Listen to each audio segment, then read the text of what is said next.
এই জুয়া আর নারী দুইটা জিনিস পুরুষ মানুষের জীবন ধ্বংস করে দেবে। আমরা চলে যাবো বিদেশে, আর এই এলাকার পরিস্থিতি হইব ভিক্ষুক। কিরে, কাম তো হয়ে গেছে, আমার তো ভিসা বেরিয়ে গেছে। কি হয়েছে? জুয়া খেলা সব শেষ। শেষ নিঃস্ব। যা এবার সামনে দেশে যাই ঘুমা। কি করবো আর, এই জুয়া খেলতে কত মানা করছে। পাশের বাসার রাহাত আছে না, ও জুয়া খেলে অনেক টাকা দিচ্ছে। ভাবছিলাম আমিও জিতবো, এখন আমি সবার আয়া নিঃস্ব। ওই দিচ্ছে, ওই পাইছে, আমারও পাইতে হবে এই আশা নাকি? ওই আশায় যদি জীবন চলতো তাহলে আজকে সবাই কোটিপতি থাকতো। রেহাত হারাইছে, রেহাত পাইছে, এখন তোমারও পাইতে হইবে। জুয়া খেলা, এই জুয়া আর নারী দুইটা জিনিস পুরুষ মানুষের জীবন ধ্বংস করে দেবে। জীবনে বলতে পারবি তোর মা তো অসুস্থ, 100 টাকা দিয়ে দিয়েছিলি?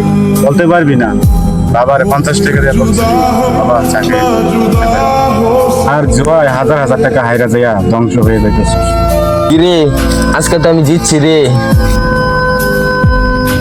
এই যে তোদের মতো কিছু পোলাপানের জন্য গ্রামের পোলাপান সব ধ্বংস হয়ে গেছে। আমরা চলে যাবো বিদেশে, আর এই এলাকার পরিস্থিতি হইব ভিক্ষুক। কেন কি হয়েছে? চুপ, এই যে পোলাটা কি হয়েছে? দিন আনা দিন খায়, বাপ মারে খেয়াল রাখে না। আর তুই এই পোলাটা কি আসছস, ডাইরেক্ট জয় নামাই দিস। তোদের মতো পোলানে কি করা উচিত জানোস? এই বুকে ধইরা থাপড়ানো উচিত। বেয়াদব, এই এলাকাটারে ধ্বংস করে দিছস তোরা। সামনে থেকে যা বেটা, আবার টাকা দিছস কে? যা। আর একদিন তোরা যদি জোয়া খেলতে দেখছি, হাত পা ভাঙ্গা এই এলাকা থেকে বের করে দিব। যা। আর একদিন যদি তোরা জোয়া খেলতে দেখছি, তোর কপালে শনি আছে। যা যা।